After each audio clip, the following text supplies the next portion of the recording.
Hi everyone! Today on Don't Throw Out That Thing, we're going to be learning how to unravel a sweater, which is not a new idea. People have been doing this forever, especially in war times. People would take sweaters that were too small for them or that had big holes, just completely unravel them and knit something new. It's just a really great upcycling hack, and it's also, you get to save a lot of money.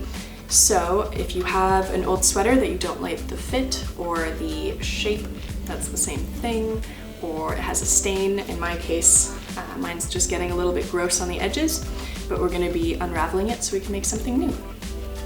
So to get started with this project, you're going to need scissors, or a seam ripper could work as well. I just prefer these tiny scissors, but the smaller the better. And then a knitted item. The chunkier knits are easier, as well as any kind of cotton knit is going to be better because there's less pilling, which is like the little balls that happen on your sweater.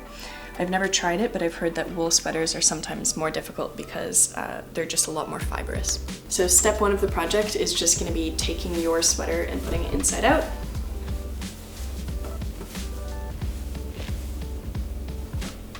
Like this. And then you're going to be removing any little tags or threads that are attached, making sure not to cut through into the yarn.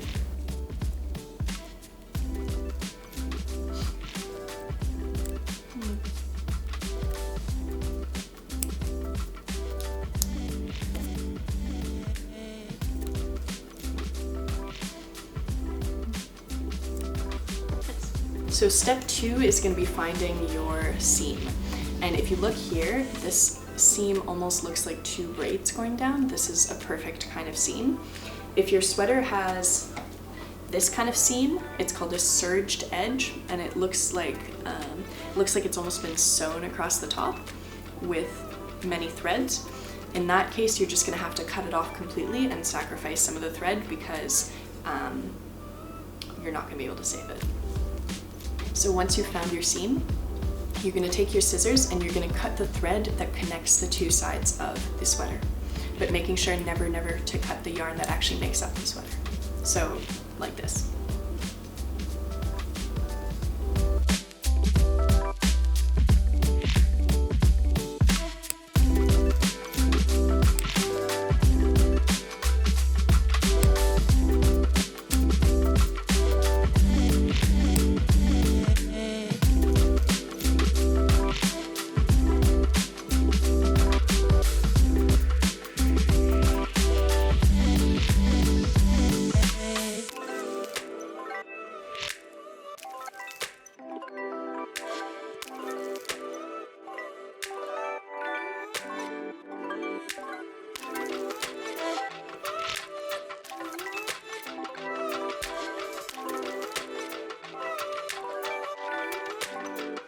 Alright, so once you undo all the seams, you should have two pieces like this, the body, the front, and the back, and then two sleeve pieces like this one.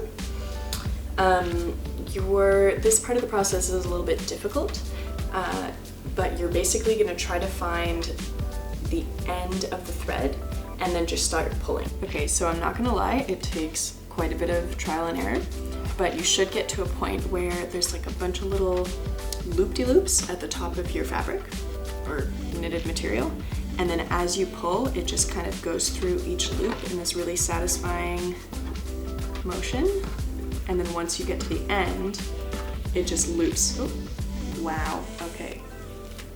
Proof that there is some difficulty sometimes. It takes a little bit to get started, but once you actually get to sort of the meat of the sweater, it happens pretty quickly.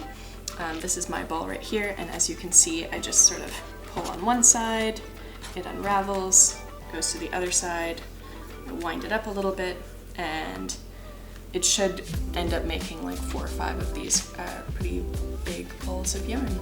So one thing I just wanted to point out is that sometimes with industrially manufactured sweaters, there's sort of like a stay stitch. So even if you're super precise about cutting your seams, there might still be, I don't know, it might be hard to see, but there might still be some thread holding the yarn together. So as you're going back and forth, you might have to still cut this thread. Thanks so much for coming along. I hope you made a successful ball of yarn. Let me know what you've made, and I'll see you next time.